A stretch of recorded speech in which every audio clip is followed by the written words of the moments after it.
वो आप ही के अंदर किसी और फ्रीक्वेंसी पे है। यूनिवर्स के पास कोई चॉइस ही नहीं रहेगी, आपको प्लेट में परोस कर देगा आपका मैनिफेस्टेशन।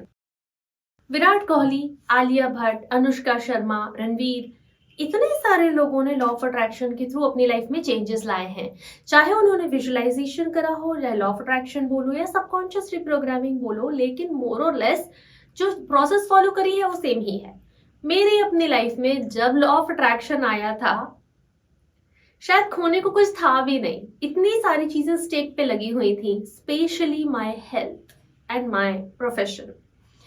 अब अगर मैं वो बातें याद करती हूँ तो लगता है किसी पुराने जन्म की बातें हैं, इस जन्म में इतना सारा एक साथ नहीं हो सकता। तो अब अगर आप भी अपने लाइफ में प्रॉब्लम से थक चुके हो ना, then my genius family, this is the time for you, जब आप लाइफ की कमांड अपने हाथ में ले और ट्राई करें। आज जो मैं तरीका आपको बताने वाली हूँ, it is 10x faster than law of attraction. Process भी बिल्कुल सिंपल है, डिफरेंस क्या है दोनों में वो भी बताऊंगी, लेकिन थोड़ा सा पहले एक बड़े एग्जांपल्स में देखते हैं। जब आप टीवी पे कोई चैनल चेंज करते हो तो आपके फॉर एग्जांपल जी और कलर्स में मानते हैं, तो दोनों अलग अलग नंबर्स पे आते हैं, राइट? ऐसा तो नहीं हो सकता ना कि एक ही नंबर पे दोनों चैनल आ जाएं, नहीं हो सकता।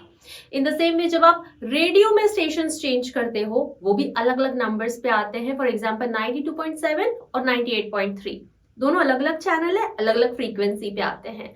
इसी तरीके से आपको भी जो चाहिए, मतलब आपका जो डिजायर्ड स्टेट है, वो आप ही के अंदर किसी और फ्रीक्वेंसी पे है, और अभी आपकी फ्रीक्वेंसी कुछ और है। जब आप अपने ही अंदर अपना चैनल चेंज कर लोगे, मैनिफेस्टेशंस हो जाएंगे। सो आज मैं बात करने वाली हूँ लॉ ऑफ असम्पशन के बारे में, but how it is different than law of attraction. तो लॉ ऑफ अट्रैक्शन काम करता है अट्रैक्शन का, लेकिन अट्रैक्शन किस पर? खुद पर, अपनी फ्रीक्वेंसी, अपने वाइब्रेशंस, राइट? तो दिस इज यू, आपकी जो वाइब्रेशन और फ्रीक्वेंसी रहेगी, लॉ ऑफ अट्रैक्शन वैसी चीजें आपकी लाइफ में मैनिफेस्ट कर रहा होगा। तो लॉ ऑफ अजम्पशन क्या है? लॉ ऑफ अजम्पशन अजम्पशंस पे काम करता है। फॉर एग्जाम्पल, आपको कहीं जाना है और आपने सोचा पापा से पूछती हूँ, लेकिन आप पूछती पूछती रुक गई क्योंकि आपने ऑलरेडी अज्यूम कर लिया वो तो मना कर देंगे।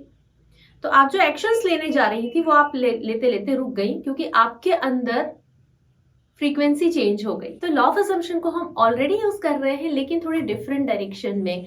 वैसे तो आप में से बहुत सारों की लाइफ पहले से अब बहुत ज्यादा प्रोग्रेस में है। जब आपने ये सफर मेरे साथ शुरू करा था और अब बहुत डिफरेंस है, और मेल और कमेंट्स मुझे मिलते रहते हैं।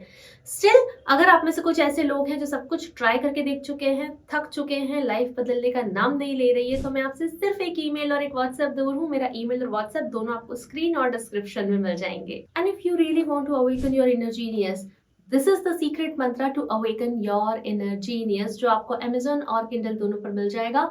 और इसको बेस्ट सेलर बनाने के लिए I am really grateful to you. आप में से बहुत सारे लोगों ने जो इसकी एक्सरसाइजेस कर ली हैं और हमें फीडबैक्स शेयर कर रहे हैं, थैंक यू सो मच। बहुत सारे लोग पूछ रहे हैं ये हिंदी में नहीं है क्या? अगर आपको हिंदी में बुक चाहिए तो डिस्क्रिप्शन में आपको एक लिंक मिलेगा, आप उस पर अपना फॉर्म सबमिट कर दीजिए। And we are having a beautiful surprise for you. लोगों को पोस्ट करने भी हमने स्टार्ट कर दिए हैं, तो आपको भी आपका सरप्राइज मिल जाएगा। तो अब लॉ ऑफ अट्रैक्शन के बारे में मैं एक शॉर्ट इंट्रो दे चुकी हूँ, बारी आती है लॉ ऑफ असम्पशन की। तो लॉ ऑफ असम्पशन डिस्कवर किसने किया? नेविल गोडार्ड ने। तो नेविल गोडार्ड ने सबसे पहले लॉ ऑफ असम्पशन पे बात करी और उन्होंने इसको एक लॉ बताया। लॉ मतलब ये कभी चेंज नहीं होता और ये हमेशा काम करता है। इसका सबसे पहले इंपॉर्टेंट चीज जो उन्होंने बताई वो थी कि आपको आपकी मैनिफेस्टेशंस के पीछे भागना नहीं है, डू नॉट चेज। बल्कि उन्होंने ये भी कहा कि आपको किसी चीज के पीछे भागने की जरूरत नहीं है, क्योंकि हर मैनिफेस्टेशन ऑलरेडी आपके अंदर है। एक असम्पशन दूर, राइट? तो नेविल गोडार्ड के हिसाब से आपको सिर्फ इस फीलिंग में रहना है कि जो भी आपको चाहिए वो ऑलरेडी हो चुका है, वो ऑलरेडी आपके पास है। जितनी ज्यादा देर आप उस फीलिंग में रहेंगे, यूनिवर्स के पास कोई चॉइस ही नहीं रहेगी, आपको प्लेट में परोस कर देगा आपका मैनिफेस्टेशन। लेकिन ये कंप्लीट लॉ ऑफ असम्पशन नहीं है। जिस तरीके से दाल, रोटी, चावल, सब्जी सब मिलकर एक कंप्लीट मील बनता है, उसी तरीके से इसके कुछ और डीपर एस्पेक्ट्स भी हैं। अगर आप उन पर वीडियो चाहते हैं तो आप बिल्कुल कमेंट कर सकते हैं। लॉ ऑफ असम्पशन के हिसाब से और नेविल गोडार्ड के हिसाब से जो सबसे इंपॉर्टेंट चीज है मैनिफेस्टेशन की है वो है फीलिंग। ये फीलिंग वही फ्रीक्वेंसी है जो ऑलरेडी आपके अंदर मौजूद है। तो प्रॉब्लम कहाँ से आती है कि जब आपको मैनिफेस्टेशन तो चाहिए, आप टेक्निक भी कर रहे होते हो, लेकिन आपकी फ्रीक्वेंसी ना बार बार चेंज हो रही होती है। मींस थोड़ी देर जी, थोड़ी देर कलर्स, थोड़ी देर जी, थोड़ी देर कलर्स, और जी पर आकर सोचेंगे कि कलर्स क्यों नहीं आ रहा, क्योंकि चैनल चेंज नहीं करा। ये सेम चीज आपके अंदर भी होती है। जब आप सोचते हो मैं टेक्निक तो कर रही हूँ पर मैनिफेस्टेशन क्यों नहीं हो रहा है, क्योंकि या तो फीलिंग्स में प्रॉब्लम है, और अगर फीलिंग बिल्कुल सही है, सब कुछ सही कर रहे हो, तो फिर 100% बिलीव्स में प्रॉब्लम है।